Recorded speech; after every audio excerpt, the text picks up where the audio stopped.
Professeur Luc Montagnier, que pense le prix Nobel de médecine que vous êtes quand vous voyez l'état de notre planète aujourd'hui qui se couvre d'un masque?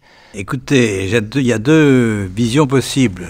La vision optimiste et la vision pessimiste. Pessimiste, c'est qu'on va à la catastrophe, à la fin de la civilisation dans quelques générations.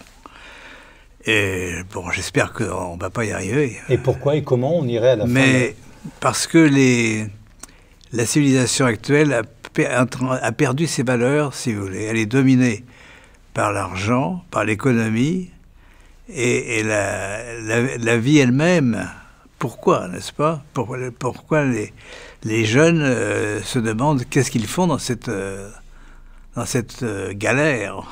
C'est une galère incroyable.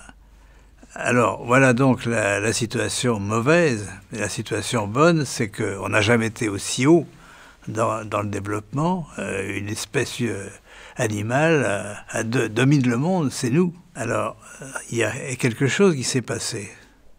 La moitié de la population humaine, maintenant, est dans les villes, dans le béton. Et pour un jeune, je crois, c'est affolant. Il ne voit plus le verre, il ne voit plus les animaux, il ne voit plus rien. Pourquoi existe-t-il? Il se le demande. Comme vous, je m'étonne qu'on est dans un monde de fous. Un monde de fous. C'est-à-dire que la science donne des vérités. On ne croit plus à ces vérités. On transforme la vérité selon les besoins de l'économie. Et donc, voir un ministre de la Santé français interdire un médicament qui semble agir sur ce fameux virus dont vous parlez tout à l'heure, c'est absolument étonnant, absurde.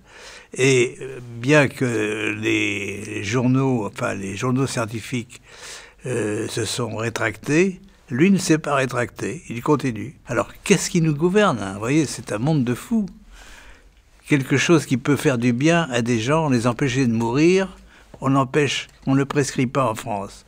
Les médecins n'ont pas le droit de prescrire. Ce fameux virus, on a l'impression que personne ne veut en savoir un peu plus. Vous avez dit sur des plateaux de télévision qu'il avait été quand même un petit peu aménagé par la main de l'homme. Enfin, d'abord, c'est un virus qu'on peut très bien connaître. On a tous les moyens maintenant, moléculaires, d'en savoir beaucoup sur ses gènes, etc. Donc, moi j'ai été virologiste, je suis toujours virologiste, et j'ai travaillé notamment sur les virus de ARNA, qui contiennent comme matériel génétique cet ARN qui est très proche de l'ADN, mais qui n'est pas l'ADN. Et le virus corona est dans les moyens, disons dans les tailles moyennes, et on connaît, et surtout, comme c'est un virus qui était associé à un syndrome respiratoire en Chine, il est très bien étudié par les Chinois. Et donc, on est assez habitué à ce virus. Sauf que ce virus est particulier. Il a reçu ce qu'on appelle des insertions, des petits bouts d'ARN venant d'un autre virus, ou même par une synthèse chimique. Donc, on commence à connaître, mais la vérité a du mal à passer, parce que les auteurs eux-mêmes ne veulent rien dire. Ils ont ordre de ne rien dire, n'est-ce pas? Alors, ordre de qui? On est dans du gouvernement chinois, il faut le dire, n'est-ce pas?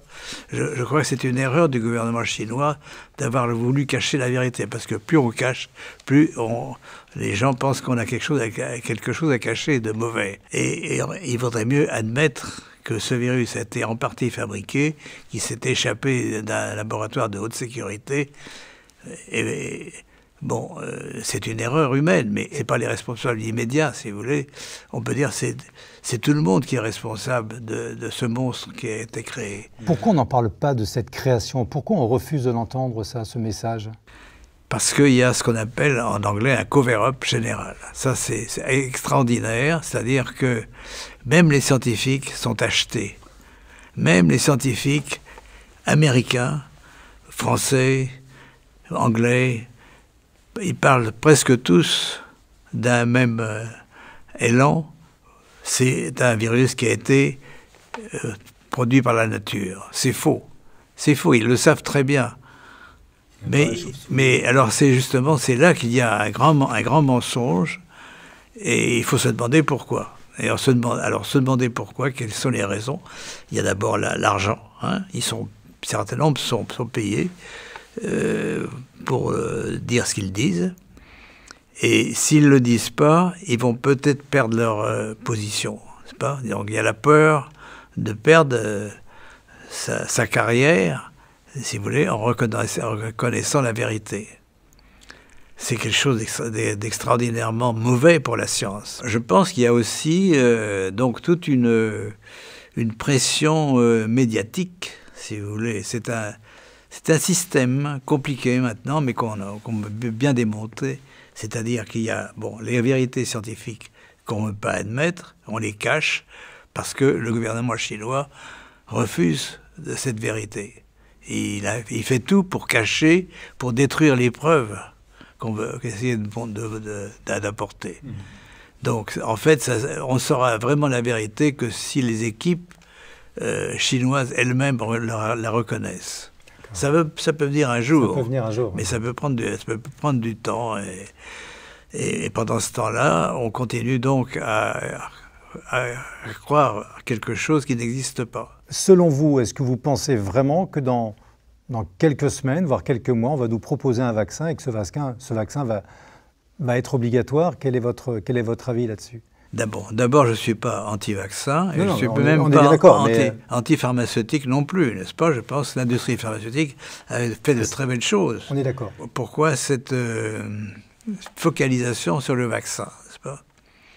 Parce que là aussi, il y a un problème de rentabilité, n'est-ce pas? Il y a des firmes qui vont le vendre, disent-elles, à prix coûtant, d'autres vont faire des bénéfices. Mais en fait, je pense que le côté économique, si vous voulez, de cette affaire est très important.